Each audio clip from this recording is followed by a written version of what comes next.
বিসমিল্লাহির রহমানির রহিম। হে সমস্ত জগৎবাসী, হে সমস্ত তরিকতপন্থীগণ যারা সাধনা করেন আল্লাহর পথে।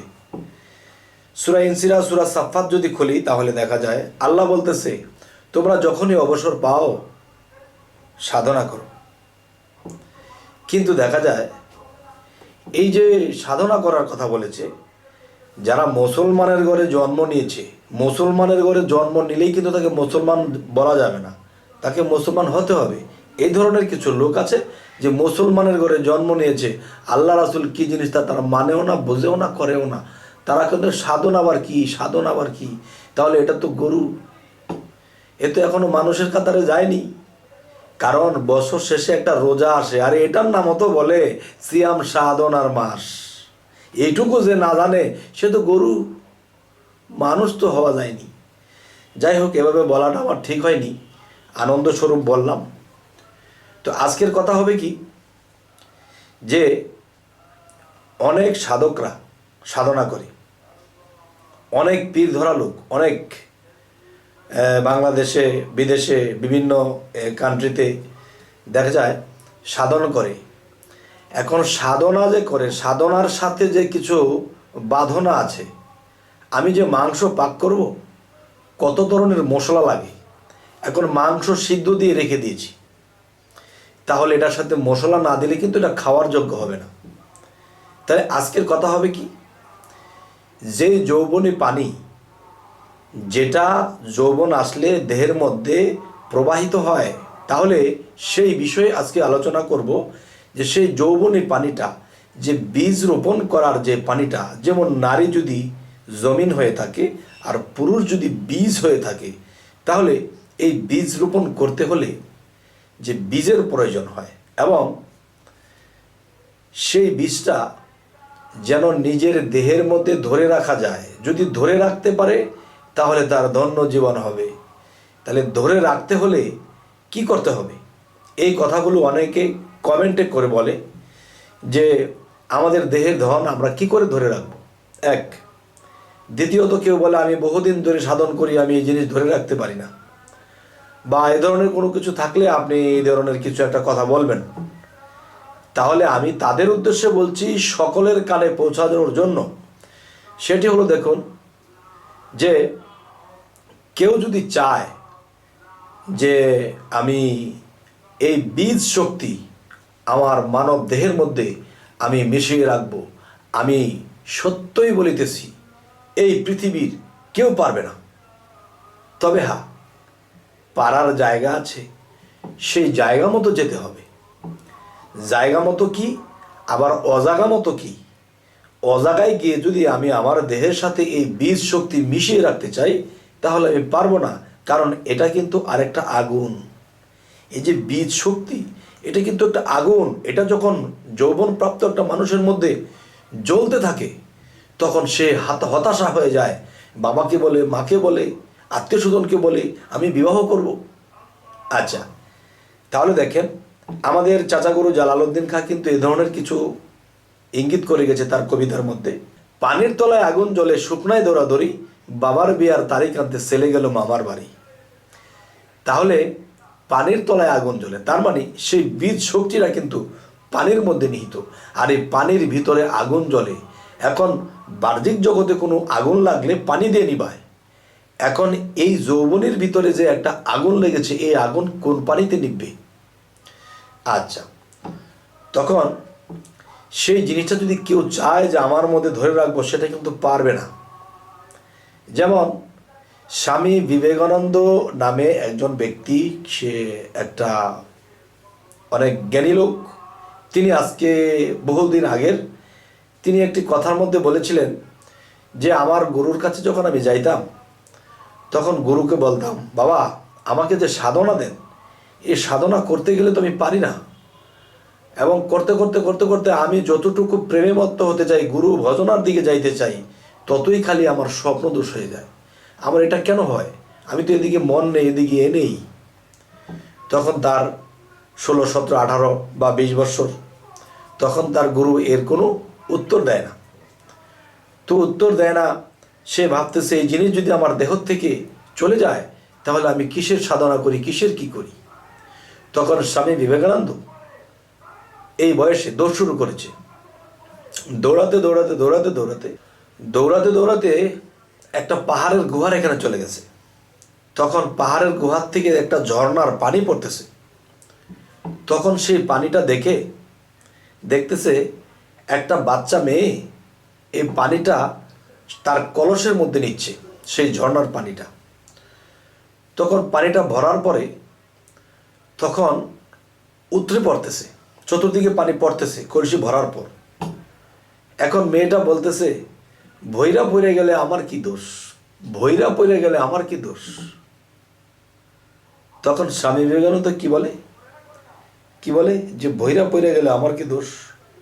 তো একটু ওইদিকে মাথাটা করেছে, পরে আবার পলক দিয়ে চেয়ে দেখে মেয়েটাও নেই, কলসটাও নেই, এখানে পাহাড়ের কোনো ঝর্ণাও নেই। হ্যাঁ, এটা কি? তখন সেই দিক দিয়ে গুরু তো কোনো জবাব দেয় না, এর কোনো সমাধান করে না। তখন কি হলো, স্বামী বিবেকানন্দ আবার হাঁটতে হাঁটতে হাঁটি পা করে তার আশ্রমে চলে গেলেন বা গুরুর কাছে চলে গেলেন। তখন গুরুজি দেখতেছে সে ধীরে ধীরে হেঁটে হেঁটে গুরুজির কাছে আসতেছে। তখন গুরুজি দূর থেকে বলে, বাবা, ভোরে যদি পড়ে যায় তোমার কি দোষ, ভোরে যদি পড়ে যায় তোমার কি দোষ? কিরে, সেখানে সে বাচ্চা মেয়েটাই কথা বলল, এখন আমার গুরুজি এ কথা বলতেছে।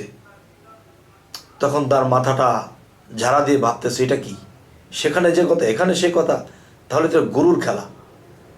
তখন থাকতে বেলা গুরুর কাছে গিয়ে বললেন, হে বাবা, আপনার মহিমা তো বুঝি না, তবে এটা কি বিষয়? আমি সেখানে শুনলাম এই কথা, এখানে শুনলাম এই কথা। তখন গুরুজি হাসতে হাসতে বললেন যে, দেখো বাবা, যে যৌবন জোয়ারের পানি, এটার তো বাঁধ ভেঙে গেলে তো আর ধরে রাখা যায় না। তবে হ্যাঁ, তোমার কি করতে হবে, খাবার খাদ্য বাঁচতে হবে।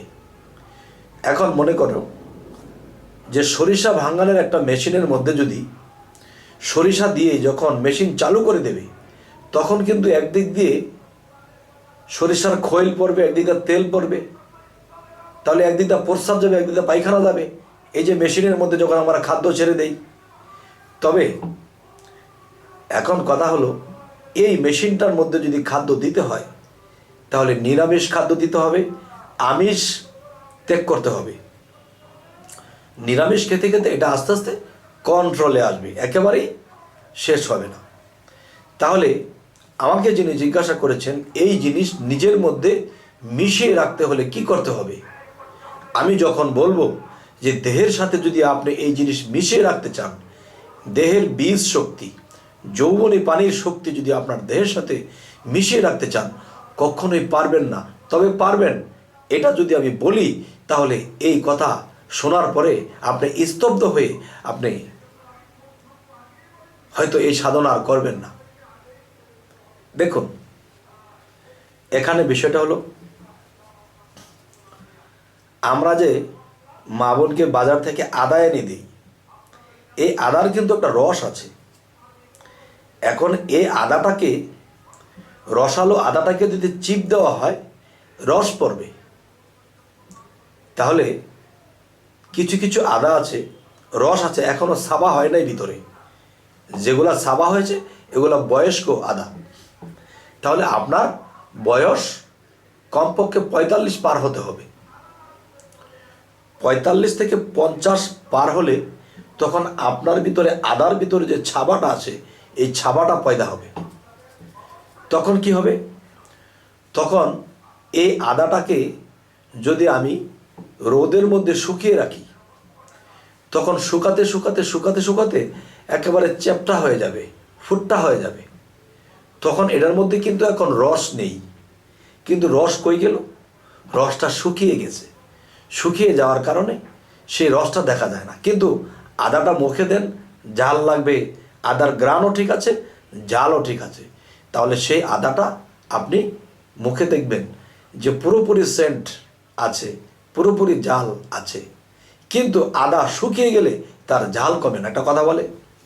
তাই বলবো কি, যে আপনি যদি চান আপনার বীজ শক্তি, যৌবনে পানি শক্তি আপনার দেহের সাথে চিরতরে মিশিয়ে রাখতে চান, তাহলে আপনার কি করতে হবে?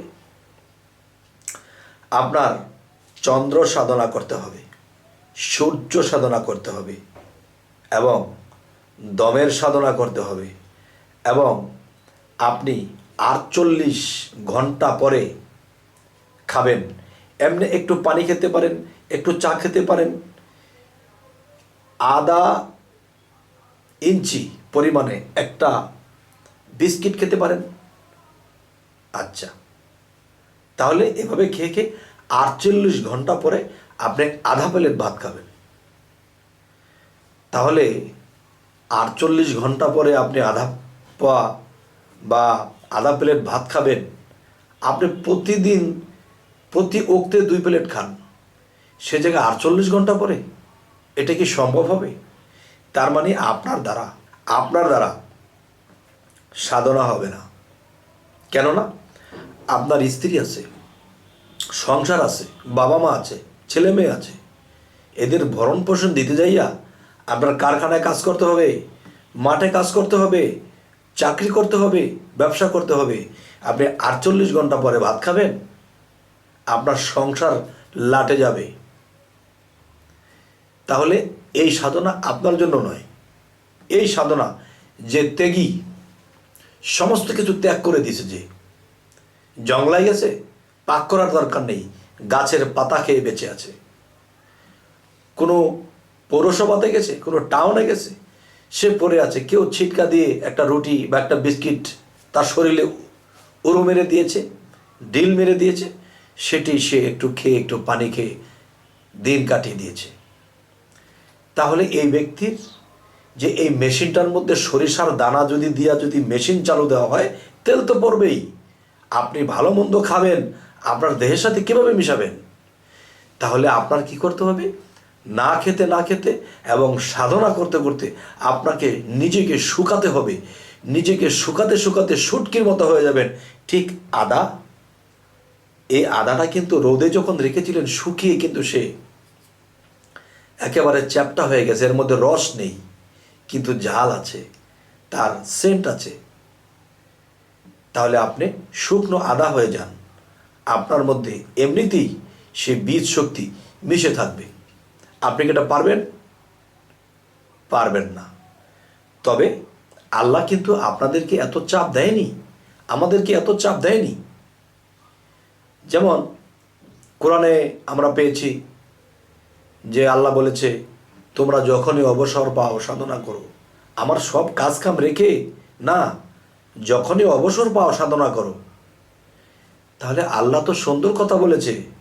আর যারা বলেছে 1 ওয়াক্ত নামাজ কাজা করলে 2,88,00,000 বছর দুদকে জ্বলবে, 1 ওয়াক্ত কাজা করলে 2,88,00,000 বছর দুদকে জ্বলতে হবে, তাহলে এটা আমি তো বাঁচলাম মাত্র 50-60 বছর, তো এই 60 বছরে আমি 2,88,00,000 বছর আমি জ্বলবো, এটা তো কোরআনে নাই। আল্লাহ তো এরকম ফল কথা বলে না। কারণ আল্লাহ বলেছে যখনই অবসর পাও সাধনা করো, আর সাধন ভজনের মাধ্যমে আল্লাহকে লাভ করা যায়। আচ্ছা, তাহলে আজকের যে আলোচনাটি আপনাদেরকে বোঝাতে চাইলাম সেটা কি, আপনারা সংসারে আছেন, নিয়মিত যখন অবসর পাবেন সাধনা করবেন, আল্লাহর জিকিরে চলবেন এবং নিরামিষটা খাবেন। শরীরের রোগবালাই কম হবে, শরীরের শক্তি কমবে না, কিন্তু আপনার সেই শক্তি, যে যৌবনী শক্তিটা আপনাকে সবসময় ঘিরে রাখবে না। আপনার শরীর ভালো থাকবে, আপনার হায়াতও বাড়বে। তখন কি হবে? জীর্ণ শীর্ণ থাকবেন, মনে আনন্দ থাকবে, আনন্দে আপনার আল্লাহকে ডাকবেন কল্পের মধ্যে, আর সময় পেলেই সাধনা করবেন। তাহলে এর মধ্যেই থাকতে থাকেন, রাতের গভীরে ধ্যানের দেশে ডুবে যান, দেখবেন একটা সময় কাম কমে গিয়ে ভিতরে প্রেমের স্থান হয়ে যাবে। আর যখন প্রেম এসে যাবে তখন কাম থাকবে না, তখন আপনার সেদিকে মন যাবে না। আস্তে আস্তে আস্তে আস্তে যখন আপনি 50 পার করবেন এভাবে, তখন দেখবেন আপনার শরীরের সাথে আস্তে আস্তে সেই বীজ শক্তি মিশ্রণ হচ্ছে। এটা আল্লাহই সাহায্য করবে, আল্লাহর সাহায্য ছাড়া কেউ পারবে না। তবে আমরা করব চেষ্টা, আল্লাহ করবে কাজটা। যাই হোক, আমাদের চ্যানেলের আলোচনা যদি আপনাদের ভালো লাগে তো অবশ্যই সাবস্ক্রাইব করে নিন, পরবর্তীতে যেন আপনাদেরকে ভালো আলোচনা দিতে পারি। তো সকলেই ভালো থাকবেন। আল্লাহ হাফিজ।